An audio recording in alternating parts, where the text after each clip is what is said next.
서울 성모병원 조혈모 세포 이식 1만 예. 의미 있는 기록이 세워지는데 일조를 해오신 주치의를 스튜디오에 모시고 이야기 나눠보겠습니다.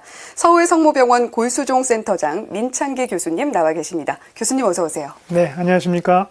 네, 교수님 이 조혈모 세포 1만 예 달성 정말 축하드립니다. 감사합니다. 10,000번째 환자의 주치의로서 소감이 남다르실 것 같은데 소감 한번 들어보고 싶어요.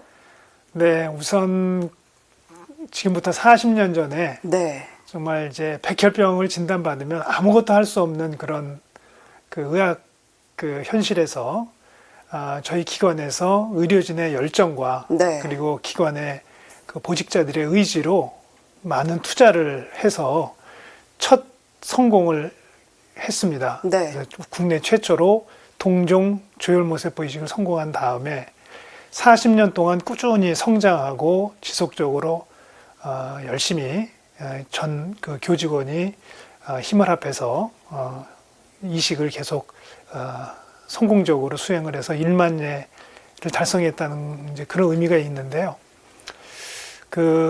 이 혈액암 환자들은 네. 이식을 할 때마다 굉장히 자기가 이식을 하면 당신 혈액암이 낫는다는 그런 생각을 가지고 이제 그 이식병동에 입원을 해서 이식 과정을 견뎌냅니다. 그래서 저희가 그런 환자분들에게 1만 명 이상의 환자분들에게 그런 희망을 주었다는 뜻에서 중요하고, 또 하나는 이 조혈모세포 이식이라는 것은 팀 어프로치입니다. 네. 그 병원의 구성원들의 협력과 그리고 그 구성원들의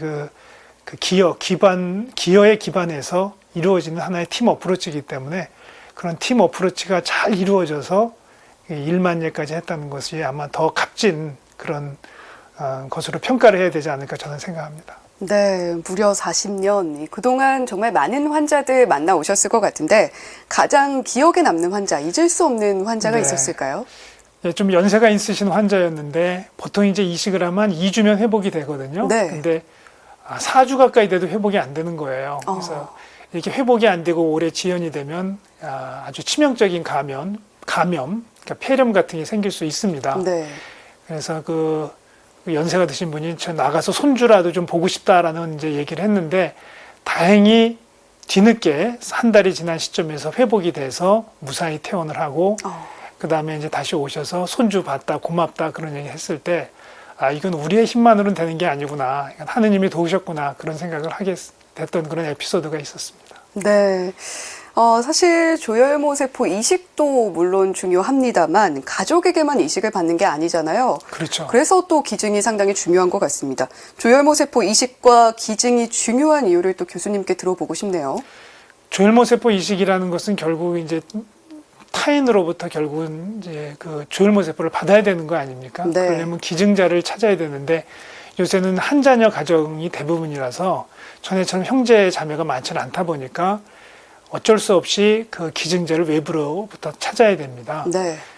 그런데 지금 결국 이식이라는 건 기증자가 없이는 이루어질 수가 없기 때문에 건강한 기증자들은 이로부터 이제 이런 조혈모세포를 받아서 이식을 했을 때 한 생명을 구할 수 있느냐 없느냐의 중요한 아주 중요한 과정이 되는 거죠. 네. 그래서 지금 저희가 이런 백혈병 등 이제 혈액암이나 이런 치료를 하는 데 있어서 좋은 약들이 물론 많이 나왔어요. 신약들이 많이 나왔지만 그 약들은 굉장히 고가입니다. 대부분 못 쓰는 경우가 많아요. 너무 비용이 안 되고 건강보험도 커버가 안 되는데 네. 조혈모세포 이식은 현재 70세까지 우리나라에서 건강급여가 다 됩니다. 건강보험이 되기 때문에 환자분께서는 비교적 저렴한 부담으로 그 치료 효과가 좋은 그런 치료 방법을 할 수 있는데 기증자가 없어서 못하는 안타까움이 있죠. 그런 면에서 중요하고, 또 하나는 이제 고형장기 이식과 달리 신장이나 간 이식과 달리 조혈모세포 이식은 거의 헌혈과 같습니다. 하고 나서도 기증자에게 전혀 부담이 안 되고 네. 기증자에 준 만큼 다 다시 생기게 됩니다. 그렇기 때문에 아주 정말 값진 봉사를 하면서도 그렇게 큰 건강상의 영향이 없다, 그렇게 또 말씀드릴 수 있겠습니다. 네.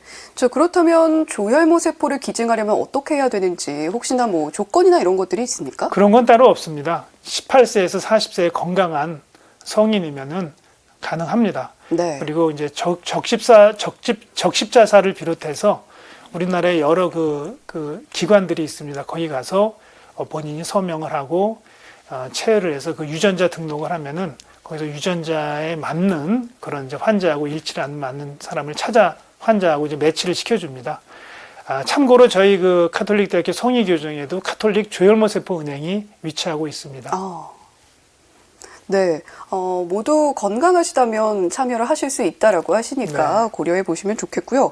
자, 지금 기초의학에 10년간 2천억 원 투자하는 펜타스 프로젝트 또 추진단장 맡고 계시잖아요. 네, 그렇습니다. 프로젝트 잘 진행되고 있는지도 궁금하네요. 네, 이제 저희가 2월 8일 비전 선포식을 했습니다. 그리고 네. 지금은 이제 조직은 이제 정비가 됐는데 아직은 이제 연구 공간 조성을 하고 있고요. 장비를 지금 구매를 지금 하고 있습니다.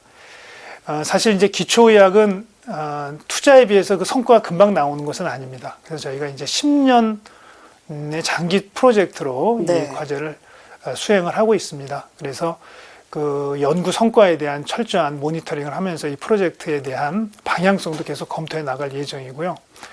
사실 그 이 기초의학에 우리가 이렇게 대규모 투자를 했다는 것은 우리나라에서는 거의 최초의 일입니다. 단일 기관에서. 그래서 네. 우리 기관의 기초의학뿐만이 아니고 우리나라의 기초의학 발전에도 큰 기여를 할 것이라고 저는 생각하고 있습니다. 네. 자, 펜타스 프로젝트까지 이야기 들어봤고요. 오늘 조혈모세포 이식과 또 기증에 대해서도 자세히 들어볼 수 있는 시간이었던 것 같습니다.